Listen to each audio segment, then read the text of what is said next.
Voltei. Nosso conteúdo de agora é concordância verbal. Está naquele mesmo material que eu havia mencionado, Jorge Viana. Vocês vão voltar lá, dar uma lida em concordância verbal. Seguimos aquela linha de pensamento, né? Precisa existir uma concordância entre as palavras. Nesse caso aqui, quem vai ser o bambambam? Bam, bam? O verbo, né? Lembra, o verbo é aquela palavra que indica ação, estado ou fenômeno da natureza. No caso da concordância verbal, o que vai acontecer? O verbo sempre vai concordar com o sujeito, tá, gente? Para quem ainda não lembra do sujeito, quem que é o sujeito de uma frase? É aquele que faz, né, que pratica ou sofre a ação. Tá? Aqui eu coloquei na folha para vocês, com a letra bem legal, né?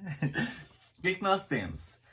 Eu, eu é o sujeito, é aquele que pratica a ação. Nasci é o nosso verbo, não é? Aqui eu coloquei reticências porque eu poderia escrever, né? Eu nasci em Goiás e por aí vai. O complemento. O que acontece? Para entender a concordância verbal, o aluno tem que lembrar que esse sujeito, né? Melhor, o verbo deve concordar com esse sujeito em, né? CV aqui quer dizer concordância verbal. Deve concordar em pessoa. Gente, o que é pensar em pessoa do verbo aqui, né? Que exige concordância, blá blá blá. Vamos voltar lá no ensino fundamental, lembrar das pessoas do discurso, né? Aqueles famosos pronomes pessoais. Eu, tu, ele, nós, vós, eles. Eu, tu, ele referem-se, olha, eu, primeira pessoa do singular, tu, segunda pessoa do singular, ele ou ela, né, terceira pessoa do singular, né, refere-se a um. E nós temos nós, vós, eles. Nós, primeira pessoa do plural. Vós, segunda pessoa do plural. Eles ou elas, terceira pessoa do plural. Beleza, o aluno, né, todo mundo tem que lembrar dessas pessoas.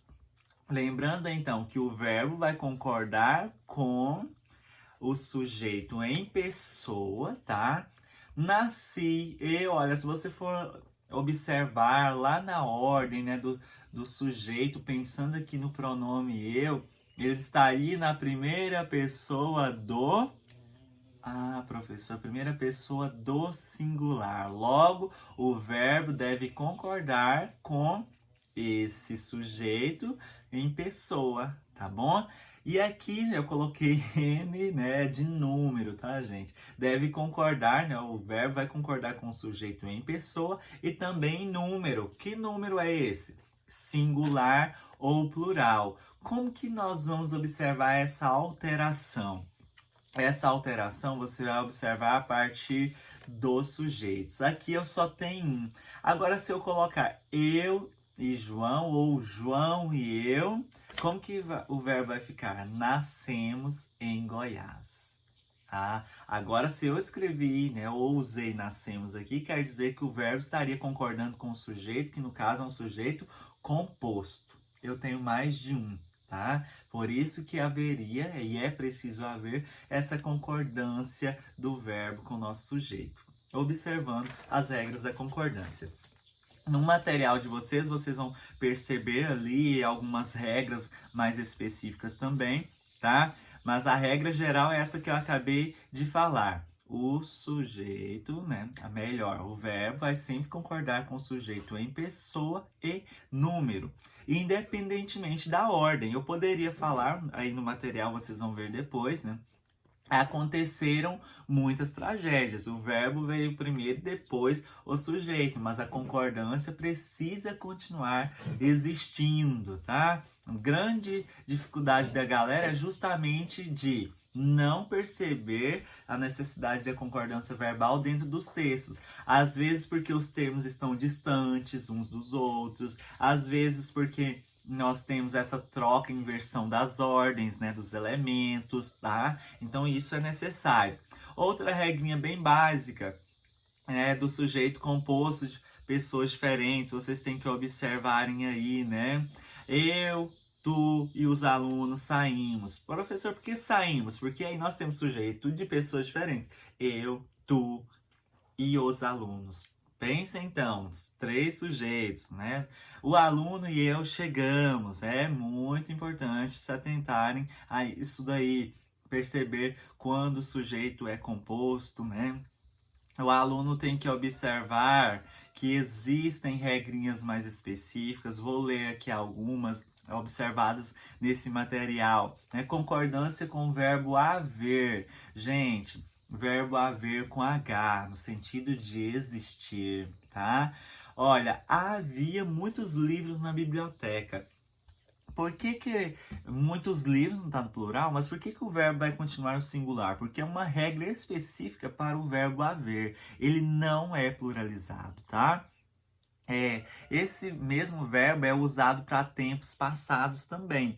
Há 5 anos estudo aqui. H, acentozinho, né? Olha, no sentido de existir, usado para falar, nesse caso, de tempo passado. O verbo vai continuar no singular. Observem isso sempre, tá?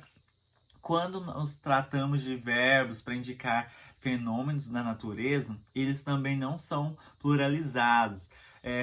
Vamos aqui lembrar do verbo fazer.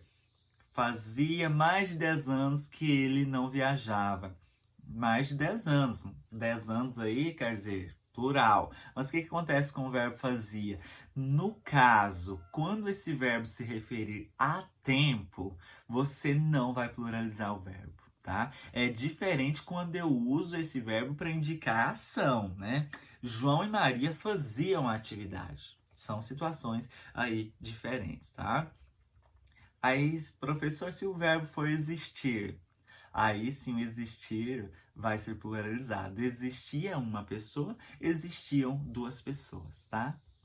Observações aí peculiares para vocês observarem, tá? As demais regras vocês vão acompanhar na leitura do material. Desejo bons estudos a todos vocês e até as próximas orientações. Ao vídeo de orientações. Até!